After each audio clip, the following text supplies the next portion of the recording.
जोहार साथियों। आज एक छोटी सी इंफॉर्मेशन के साथ, जैसा कि कई लोग लिख भी चुके हैं, बता चुके हैं, सब जानते भी हैं कि हमारे देश में जो point of entry of corona है वो एयरपोर्ट है। पर इस पे हम थोड़ा अलग हटके अलग एंगल से बात करते हैं। मैंने एक पोस्ट भी किया था, उसमें आपसे पूछा था कि जो सबसे बड़ी कोरोना इवेंट हुई थी वो कहाँ थी, तो वो मोटेरा में नहीं हुई है। वो सबसे बड़ी कोरोना इवेंट ईरान में कोम नदी के किनारे कोम शहर में शियाओं के सबसे बड़े धार्मिक स्थल में हुई थी। उसके बाद मोटेरा का नंबर आता है। और जो कोम में धार्मिक इवेंट हुई थी उसके बाद ईरान की क्या हालत हुई है ये सबसे छिपी भी नहीं है। अब बात करते हैं हम पोर्टल ऑफ एंट्री एयरपोर्ट की। तो जो मोटेरा में नमस्ते कोरोना इवेंट थी, उस नमस्ते कोरोना इवेंट में जो कोरोना वाहक, कोरोना के ध्वज वाहक थे, उनकी पोर्टल ऑफ एंट्री मैक्सिमम की मुंबई एयरपोर्ट थी और मुंबई से वो अहमदाबाद आए हैं। अहमदाबाद में रुके हैं काफ़ी दिन। उसमें से कुछ लोग घूमने के लिए श्रीलंका गए हैं, श्रीलंका से वापस आए हैं। वापस आते ही उनका इंक्यूबेशन पीरियड में ही थे और वहाँ पे उनको संक्रमण हुआ है। उनको संक्रमण यहाँ उनके सिम्टम आए, वहाँ भी सिम्टम आए कईयों के। कई केस वहाँ पे भी उनके लाइन लिस्ट में रजिस्टर्ड हैं। जो इंडिया के ट्रैवलर्स हैं श्रीलंका के अंदर, गुजरात से गए हुए हैं, इंडिया की लाइन लिस्ट में भी हैं। श्रीलंका में पॉइंट ऑफ एंट्री एयरपोर्ट से उनकी होने के बाद में जहाँ पे कर्व फ्लैट चल रहा था, वो एकदम से कर्व ऊपर हुआ। तो हम बात श्रीलंका की नहीं करेंगे, इंडिया की करते हैं। पॉइंट ऑफ एंट्री पे घुसने के बाद कोरोना ये देखता है कि कौन सा व्यक्ति है जो ग्रुप में है, जहां उसको संचरण की समुचित व्यवस्था मिल सकती है।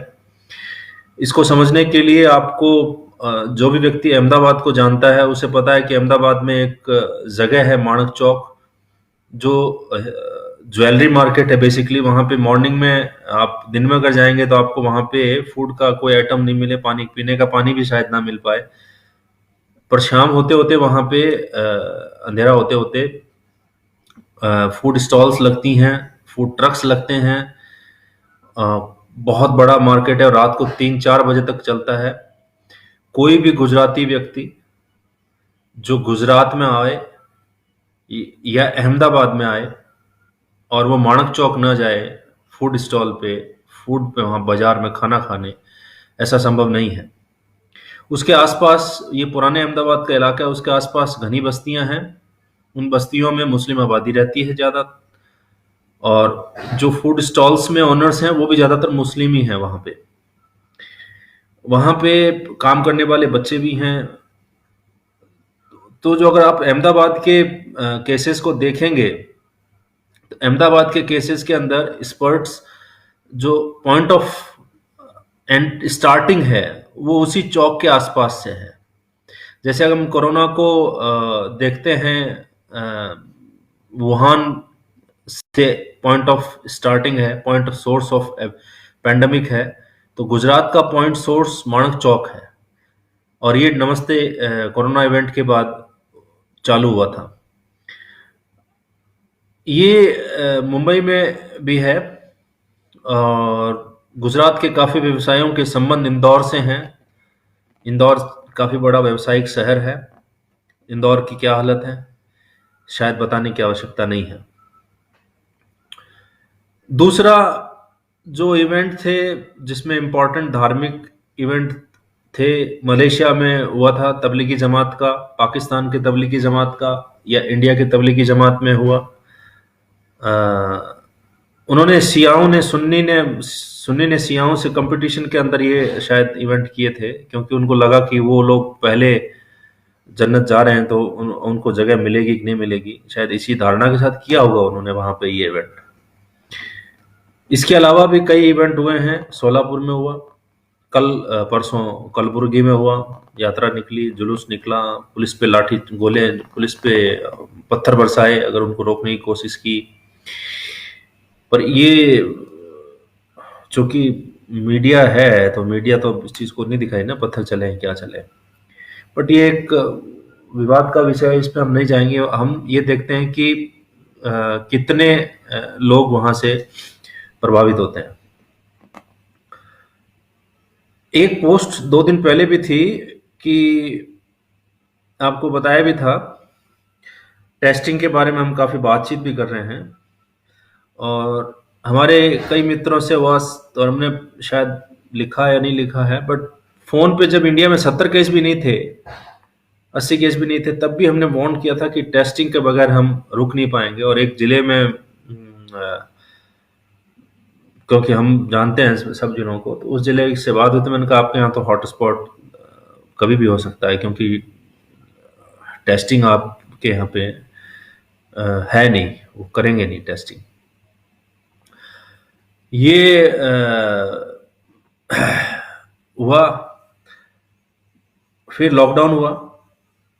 पहले तो इंडिया इमरजेंसी नहीं मान रही थी इसको, उसके बाद लॉकडाउन किया। लॉकडाउन से पहले कई जगह पे, कई जिलों में शेल्टर होम्स बने, उन देश के कई हिस्सों में बने। अखबारों में खबरें भी आती है कि शेल्टर होम से गर्भवती महिलाएं भग गई, लोग भग गए वहां से, कि हम जिंदा रहना चाहते हैं इसलिए हम वो शेल्टर होम छोड़ के आए हैं। और ऐसे ही समाचार आए तो अजमेर का जो शेल्टर होम का कांड है, वो दूसरा हॉटस्पॉट दिल्ली के बाद, शायद मीडिया उसको कवर करे नहीं करे। 23 तारीख से वो शेल्टर होम चल रहा है। 250 आदमियों को एक हॉल में रखा हुआ था। 11 तारीख को उसमें से 70 को शिफ्ट किया, 180 अभी भी उसमें हैं। वो एक पिकनिक स्पॉट बना हुआ था जहां पे 20 लोग जाते थे, फोटो खिंचा के आते थे। 20 आलू दे रहे हैं, 50 आलू दे रहे हैं, कुछ दे रहे हैं, नहीं दे रहे हैं। प्रशासन के लोग भी जाते रहे हैं। 11 तारीख तक की तो सूचना है हमारे पास कि कौन कौन वहां पे गए हैं। उसमें ओवर कॉन्फिडेंस की वजह से मात खा गए। अगर कॉन्फिडेंस होता कि ये कोरोना है तो शायद उसका सैंपल नहीं होता, क्योंकि मैंने लिखा भी था। एक नागौर का केस लाडनू में हुआ, वो 2 बार नागौर जिला अस्पताल गया, उसकी सैंपलिंग नहीं हुई।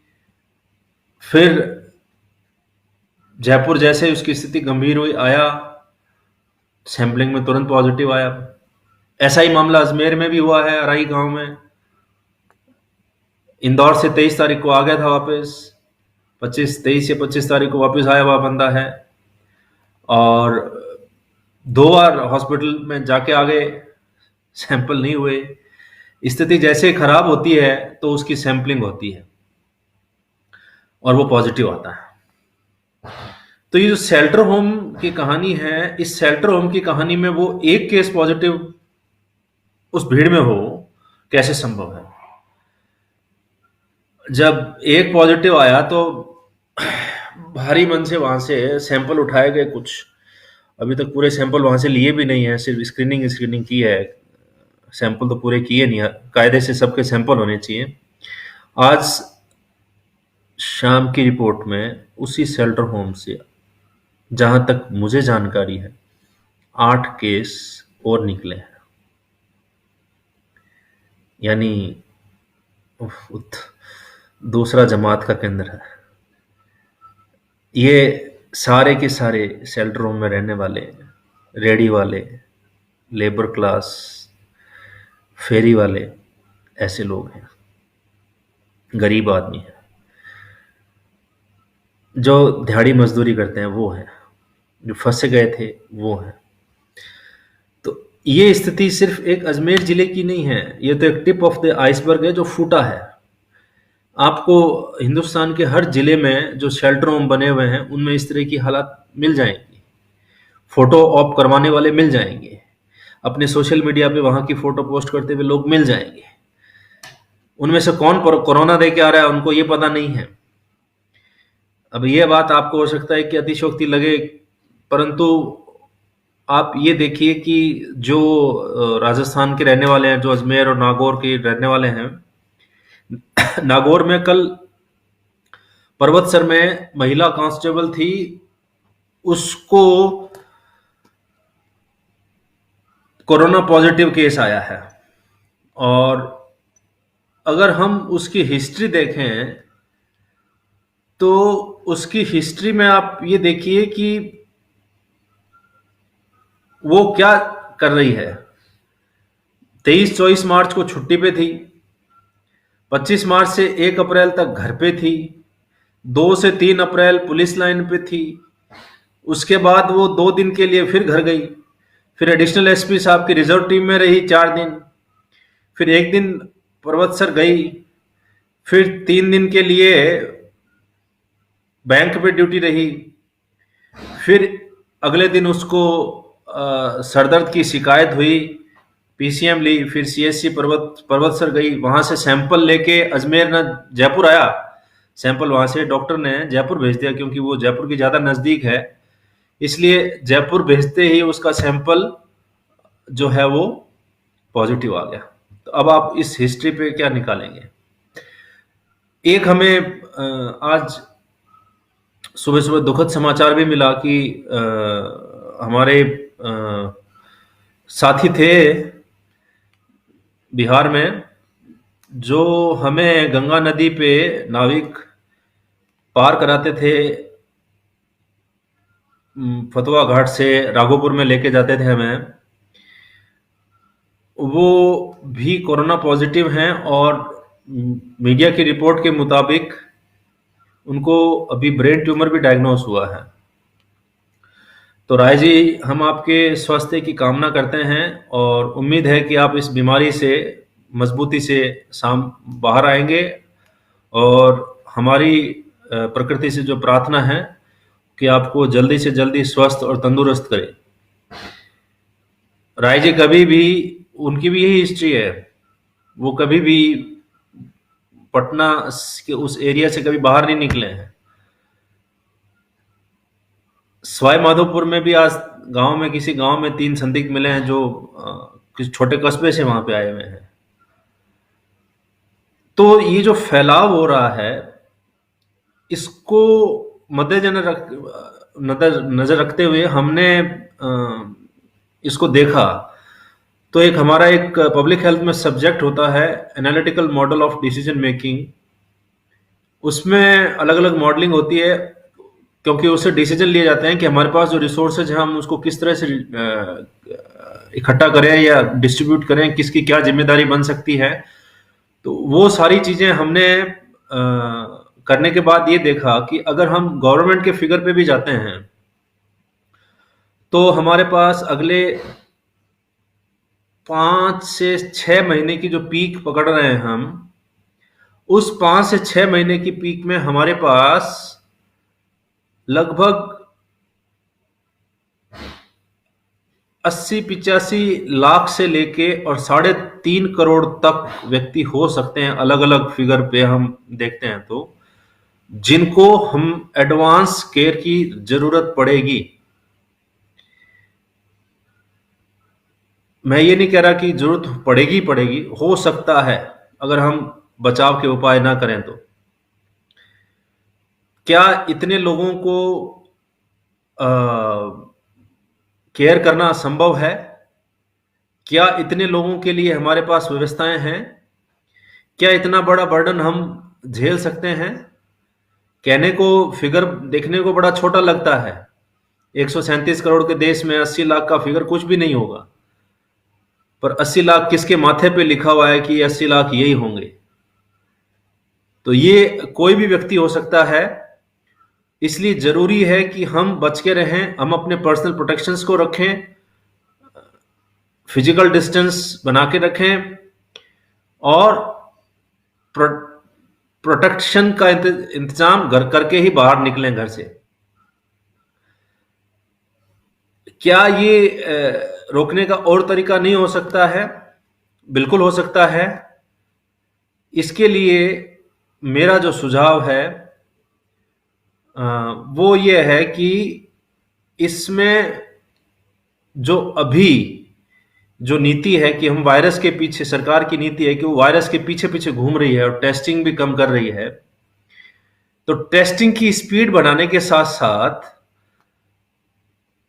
एक मेथड है जिसको हम बोलते हैं पब्लिक हेल्थ में ट्रिपल लेयर ट्रेसिंग, त्रिस्तरीय संपर्क सूत्रों को देखना। त्रिस्तरीय कैसे हुआ? एक पॉजिटिव केस, उसके इमीडिएट कांटेक्ट फर्स्ट लेयर, उन कॉन्टैक्ट्स के कांटेक्ट सेकंड लेयर और सेकंड कांटेक्ट के कांटेक्ट थर्ड लेयर। ये 3 लेयर में इसलिए जरूरी है क्योंकि अगर हम ये माने कि ये जो पॉजिटिव केस है वो न्यूक्लियस है और ये वायरस जो है मैन टू मैन ट्रांसमिशन होता है, सिम्टम आने में इसके टाइम लगता है, तो जो भी व्यक्ति पॉजिटिव होगा उसके इमीडिएट कांटेक्ट वालों की तो आपको टेस्टिंग करनी है, और सेकंड और थर्ड लेयर के अंदर अगर किसी को सिम्टम है या डेवलप होते हैं तब उसकी टेस्टिंग की जाए। अन्यथा इन दोनों लेयर प्लस जो फर्स्ट लेयर है इनको क्वारंटाइन, फर्स्ट लेयर को क्वारंटाइन और सेकंड और थर्ड लेयर को आइसोलेशन में रख के स्ट्रिक्ट विजिलेंट रहना है, और उनको 14 दिन के बाद अगर किसी को कोई सिम्टम डेवलप नहीं होता है होम आइसोलेशन में रखना है। 28 दिन में भी सिम्टम डेवलप नहीं हो तो अब हम उसको दो इंक्यूबेशन पीरियड निकल जाए तब हम उसको रिलीव कर सकते हैं। इसको अगर हम करते हैं और हमारे देश की जनसंख्या है इसको हम मॉडल करके देखते हैं तो जो ट्रिपल लेयर कॉन्टैक्ट ट्रेसिंग है, एक पॉजिटिव केस के पीछे हमें 562 व्यक्तियों को क्वारंटाइन और आइसोलेशन में रखना पड़ेगा, एक केस के पीछे, एक पॉजिटिव टेस्ट के पीछे। वो पॉजिटिव टेस्ट सिम्टोमेटिक भी हो सकता है, एसिम्टोमेटिक भी हो सकता है, पर हम हर एक पॉजिटिव केस, पॉजिटिव व्यक्ति को अगर हम उसकी ट्रिपल लेयर कॉन्टैक्ट ट्रेसिंग करके आइसोलेट करेंगे तब हम वायरस से एक कदम आगे निकलेंगे और वायरस को आगे फैलने से हम रोक सकते हैं। ट्रिपल लेयर कॉन्टैक्ट ट्रेसिंग इसका एक प्रभावी तरीका है जिससे हम वायरस के ट्रांसमिशन को धीमा ही नहीं बल्कि हम उसको रोक भी सकते हैं। और एक बार रुक जाता है उसके बाद हम अपने एयरपोर्ट्स को खोलें और एयरपोर्ट पे आने वाले हर व्यक्ति की थर्मल स्क्रीनिंग हो, और जो भी आउट कंट्री से बाहर का यात्री चाहे किसी भी देश का निवासी हो चाहे अपने देश का भी हो, उसका ओरिजिन जहां से हो रहा है फ्लाइट का वहीं पे उसको 2 घंटे पहले रैपिड टेस्टिंग किट से उसको टेस्ट किया जाए ताकि वो जब तक यहाँ उसकी फ्लाइट लैंड हो तब तक उसके रिजल्ट यहाँ पे एडवांस ट्रांसमिट हो जाएं, और जो भी पॉजिटिव केस हो या जो भी सस्पेक्टेड हो जिसको फीवर हो उसको वहां बोर्ड नहीं होने दें। बोर्ड होने के बाद में अगर किसी को कुछ रिजल्ट मिले या डेवलप हो या कुछ लेट हो तो उसको यहाँ पे